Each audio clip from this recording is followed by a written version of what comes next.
my name is Ariel. Welcome back to my channel. If you're new here, I am a recently accepted medical student and will be starting my first year of school this fall. In today's video, I am going to outline how I kept track of my pre-med extracurricular activities from day one of undergraduate. I'm also going to tell you about all the different types of activities that medical schools look for in their applicants and guidelines for the different experiences that you should have in each of these categories. So with that intro out of the way, let's get right into the video. First, I want to outline the overarching categories. Those 5 include volunteering, leadership, patient exposure, physician shadowing, and research. These are the 5 categories that I used to guide my involvements as a pre-med student. For full disclosure, the medical school that I attend is extremely transparent about the aspects of the application that they look at and their expectations for you as a pre-med student in applying to their medical school. They post their guidelines on their website, and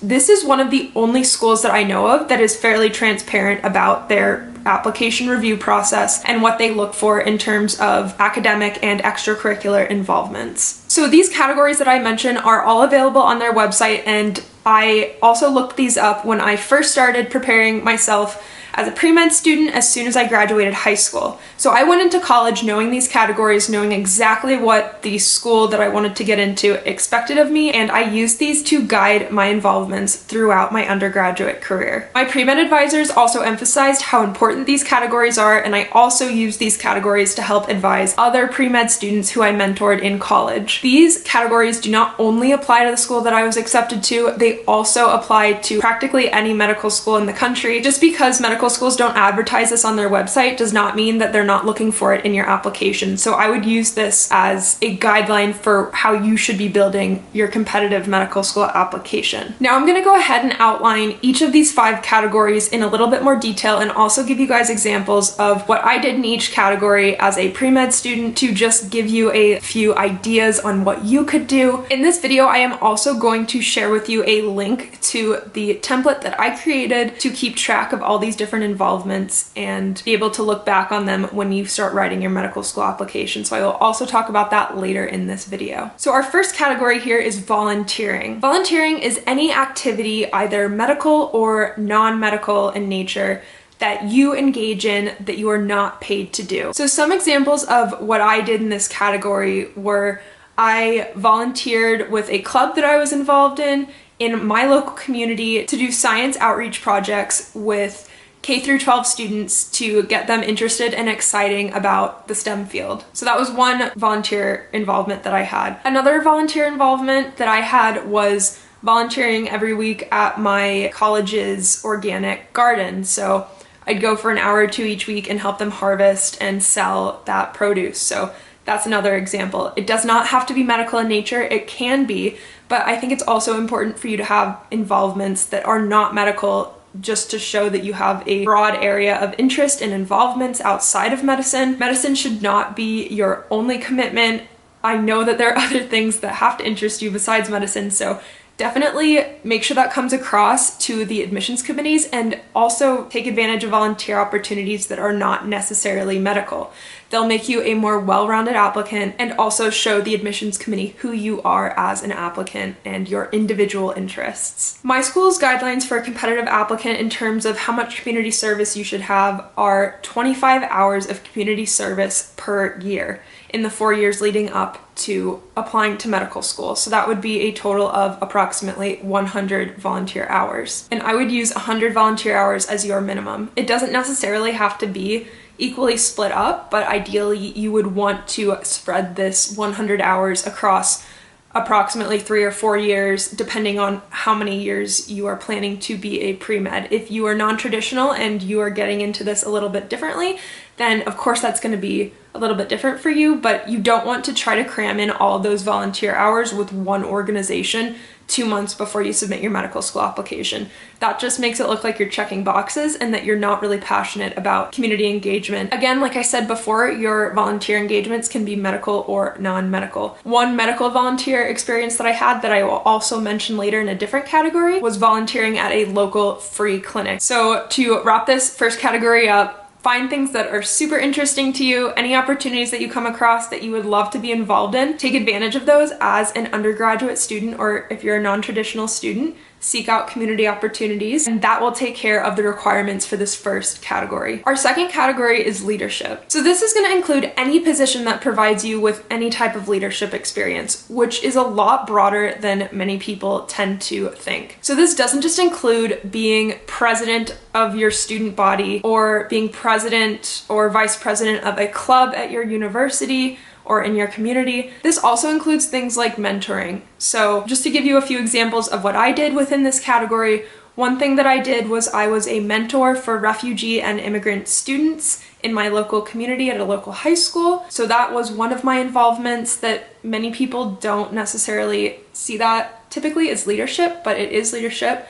Another thing would be tutoring. I volunteered as a math tutor at another local high school, so that also counts as leadership. A few other things that I did that would more traditionally be looked at as leadership was I was a co-leader of my city's UNICEF Congressional Action Team, and I was also a president of my school's American Chemical Society. And to aim to be a competitive applicant, the guidelines that I used were to have at least 3 experiences lasting at least 3 months each.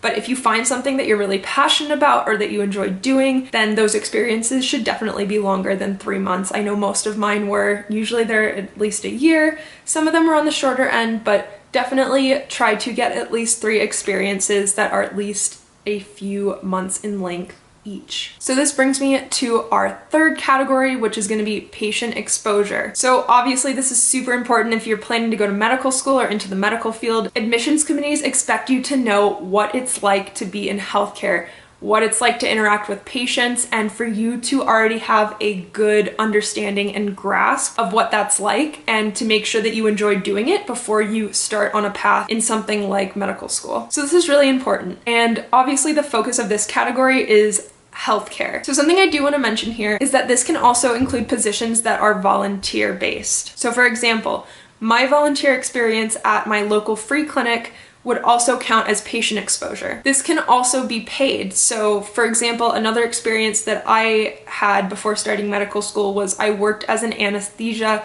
technician at a local hospital. So you can engage in volunteer positions or paid positions in order to satisfy this category. And some of the recommendations for this category are to have at least 48 total hours over 4 years. Although if you're a non-traditional student or have a part-time job in healthcare during your preparations leading up to medical school, then you will probably obviously have a lot more than 48 hours, and typically people tend to have a lot more hours than that on average. The fourth category I'm going to talk about is physician shadowing. So this goes along with the previous category of patient exposure. Physician shadowing gives you a ton of patient exposure because you are shadowing physicians and going with them to see patients, hopefully. So this is super important because it really shows you what it's like to be a physician. Shadowing physicians shows you what it's like to live a day in their life and to make sure you really like that aspect of healthcare before you start into a long path of medical school. So for reference, I shadowed between 8 and 10 physicians in various specialties in both the clinic and the hospital setting. I think this is important to differentiate here. This isn't something that a lot of people talk about, but I do think it's important to shadow a wide variety of physicians in many different specialties. So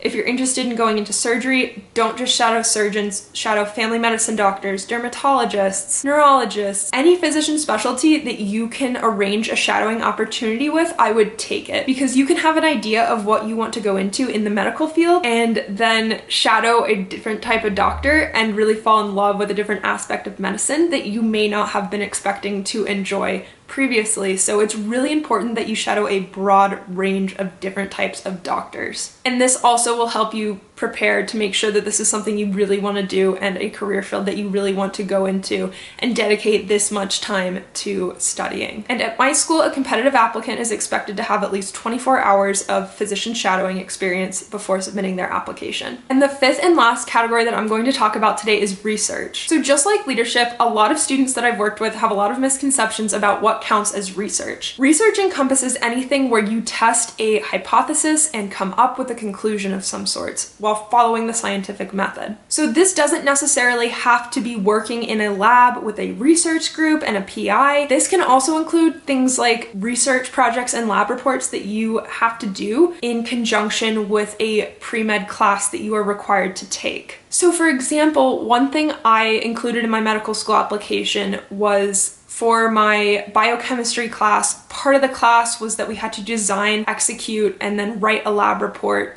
that was part of our final grade for the course on a certain hypothesis. So we had to draw up our own hypothesis, figure out the experiments that we were going to do to test that hypothesis, gather data, compile everything, analyze everything, and combine it into a lab report. So that was one experience that I included in my AMCAS medical school application, and that falls into this category. And then obviously typical research involvements like being a part of a lab at a university and researching more structured like that with a group obviously also counts as research. And just to give you an example, I did organic chemistry research in college studying the adulteration detection methods for maple syrup, which is a really cool, interesting project. I loved it and I found it super interesting. So medicals want to see that you just understand the research process. You don't have to study any complicated pathologies or do medicine specific research per se. Any type of research where you follow the scientific method and test a hypothesis to come to a conclusion is adequate. And then I also presented this research project at the American Chemical Society National Conference. I did a poster presentation,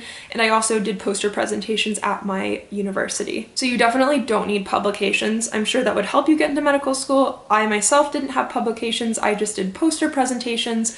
So don't feel crazy pressure to have a publication as an undergraduate student. And at my school, just to give you a guideline of what they recommend doing, they recommend engaging in at least 48 hours of different research experiences to gain a broad understanding of research. So those are the 5 categories that I used to help guide me when I was looking for activities and involvements as a pre-med student. Comment down below and let me know what extracurricular involvements or activities you are looking forward to being involved in college, or different activities and involvements that you are a part of now that you really enjoy participating in. I also want to talk about the template that I mentioned earlier. So one major thing that I did that a upperclassman advised me to do before I started college was to keep track of all these different involvements, because you're going to go through 4 years of school, have all these different activities, and if you don't write them down somewhere, you're going to forget when you go to sit down to write your medical school application. So heeding their advice, I did write this down, and I have included a template in the description box down below, a link to a Google Sheet of the general template that I use to keep track of all of my activities and all the information that I included in my spreadsheet that made it really easy to look back on it when I went to go fill out my AMCAS application. So whether you use the one that I have linked down below or you use a different one,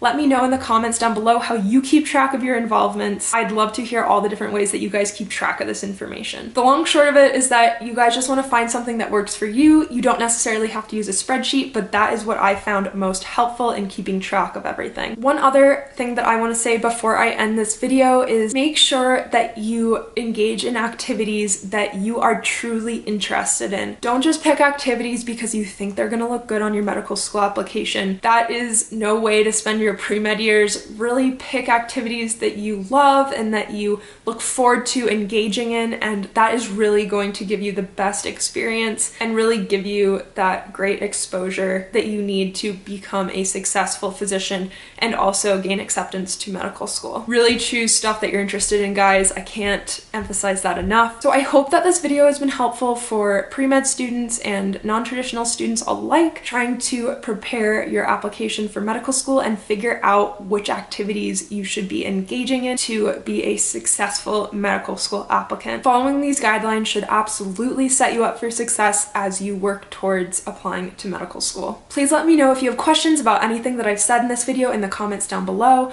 I'd love to read your guys' questions in comments. I read all of them, so please let me know if there's anything that I failed to mention or that you have questions about down below. If you liked this video, please give it a thumbs up and subscribe to my channel. Also turn on those notifications if you would like to be notified every time I post videos.